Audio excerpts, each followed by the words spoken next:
أعوذ بالله من الشيطان الرجيم بسم الله الرحمن الرحيم الحمد لله ثم الصلاة والسلام على رسول الله وعلى آله وأصحابه أجمعين وبعد Assalamu alaikum wa rahmatullahi wa barakatuh. Brothers and sisters in Iman, respectful elders in Iman, today I would like to share with you guys a verse from the Quran.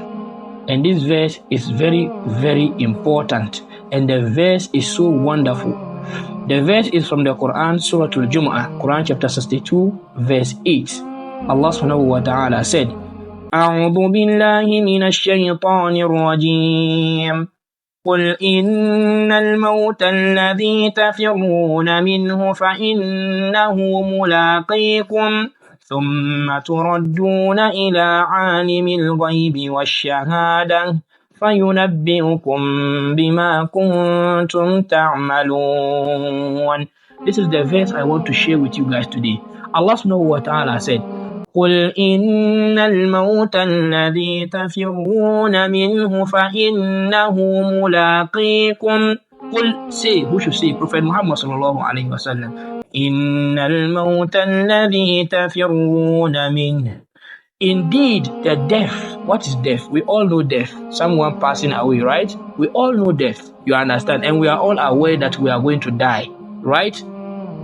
كل نفس ذائقة الموت كل من عليها فان. All these verses are talking about us ceasing to exist, everything coming to an end, all of us tasting death. You understand? So eventually we are going to die, right? Then Allah subhanahu wa ta'ala said in this particular verse, إِنَّ الْمَوْتَ الَّذِي تَفِرُّونَ مِنْهُ, that the death that we all know about, but we are fleeing away from. إِنَّ الْمَوْتَ الَّذِي تَفِرُّونَ مِنْهُ, the death we are fleeing from. We are all fleeing from death in our own ways. You understand? We flee away from death. We run away from it. Some people don't even want to hear about death. Right? Listen, Allah said, فَإِنَّهُ مُلَاقِيكُمْ, that indeed it will meet you. This is the most interesting part.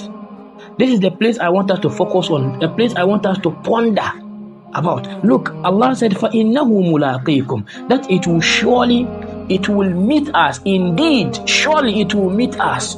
Allah didn't say we will meet it or we will meet together. No. Allah said it will meet us. فَإِنَّهُ مُلَاقِيكُمْ, it will meet you. What is the meaning of this verse? Right now, to understand, to get the better or the deeper explanation of this particular statement, إِنَّهُ مُلَاقِيكُمْ here means that someone meeting you, but you not meeting the person. First of all, when something is going to meet you, or when someone is going to meet you, let's take this scenario. When someone is going to meet you, what will that person have to know about you? The person has to know your name. The person has to know your physical appearance, be able to identify you. The person must know your location. The most important thing is what? The location. The person knowing where the place, exactly where you are. You understand? I cannot just get up to meet you without knowing where you are. I might know your house, but you are not at home. Do I know where you are? No. I know where you stay, but I don't know where you are. There are differences, right? There's difference here. When we look at knowing where you stay and where you are, a lot of differences. You understand what I'm saying? Where you work and where you are, a lot of differences. So this death, that it will meet you, meaning it knows where you are, not where you stay, but where you are. Whether you stay at your workplace, you stay at who and who, it knows where you are. Wherever you find yourself, death knows. Because the angel of death, the one that carries out death, the one that will take off your life, knows where you are. That is what Allah is saying here. فَإِنَّهُ مُلَاقِيكُمْ, it will meet you. Run. No matter how you are Usain Bolt or you are the best runner on earth, run. It will meet you. فَإِنَّهُ مُلَاقِيكُمْ, it will meet you. Angel of death will come to you. Do we know that angel of death visit us multiple times daily? Do you understand? So you don't know this person. Number 2, you don't know how the person looks. Number 3, you don't know where the person is coming from. Whether that person will come from the what? The right hand side, the left hand side, at your back, in front of you, from the skies, beneath you. You don't know. So why are you running? That is the question. Why are you running? Or the second question is, where are you running to? Where are you running to? That is the question. You understand? If you don't know where you will die and you are running, you understand? You don't know when you will die and you are running. You don't know how you will die and you are running from death. So it's better you just stand, because you might run towards your death, right? So this verse holds a lot. We choose to run, focus on running. We put all our intention into trying to flee death, to escape death, because that's what most people do, because you don't want to hear death.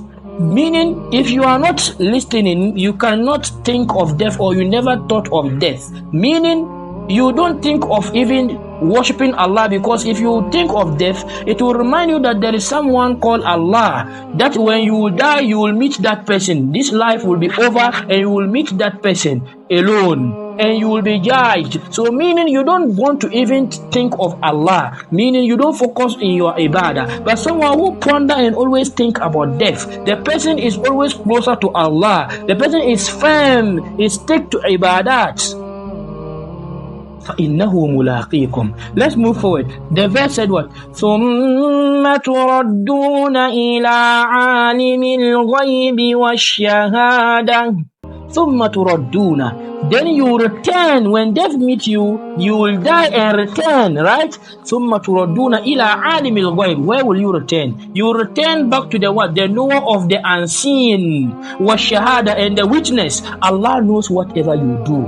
The things you do in secret, Allah knows. Those you decide to do in public, Allah knows. Allah is witness of everything. Ya subhanallah, brothers and sisters in Iman. Let us correct our faith. Let us correct our acts of worship. Some people worship Allah the wrong way. Some people do a lot of bad deeds. Let us correct our character. Let us change, brothers and sisters in Iman. Be obedient. What did the verse say? ثُمَّ تُرَدُّونَ إِلَىٰ عَالِمِ الْغَيْبِ وَالشَّهَادَةِ. And what will happen? You just return back to Allah and that's all? No. فَيُنَبِّئُكُم بِمَا كُنتُمْ تَعْمَلُونَ. Then Allah will what? Will inform you of what you used to do. Ya subhanallah. Just think of this. Allah will ask me how I perform salah. Allah will ask me how I spend my money, how I earn my money. Allah will ask me how I do things. Oh, then how will I answer? How can I answer Allah? How? You understand? So it depends on how you live your life. Stop fleeing. Stop fleeing from death. So the more you run away from death, the more you run away from Allah. But the more you start accepting that death will meet you at any point in time, you have nothing to do with it. That is the time that you are now acknowledging the presence of Allah, acknowledging the power of Allah. You understand? The oneness of Allah. This is the time that you are what? Focused in ibadah, focusing to do something, building something in the hereafter. So your life is not always, you are not now focusing on the life of this world, but your focus is in the hereafter, because you accepted death. The only gateway to heaven is death. The only gateway to hell is death. You can't enter heaven without dying first. First, you have to die. You understand? So you have to accept death. Yes, I will die. So what will I do? What are my preparations? Prepare, brothers and sisters in Iman. This is the verse that I want to share with you guys today. See how wonderful the verse is. We will be reading past this. We will come and read and pass the verse, but we will not stand to ponder. The verse holds a lot. Allah subhanahu wa ta'ala said, قل إن الموت الذي تفرون منه فإنه ملاقيكم ثم تردون إلى عالم الغيب والشهادة فينبئكم بما كنتم تعملون. Quran chapter 62 verse 8. May Allah subhanahu wa ta'ala forgive us all and protect us. This is the end of this session. I will see you in the next one. وجزاكم الله خير والسلام عليكم ورحمة الله وبركاته.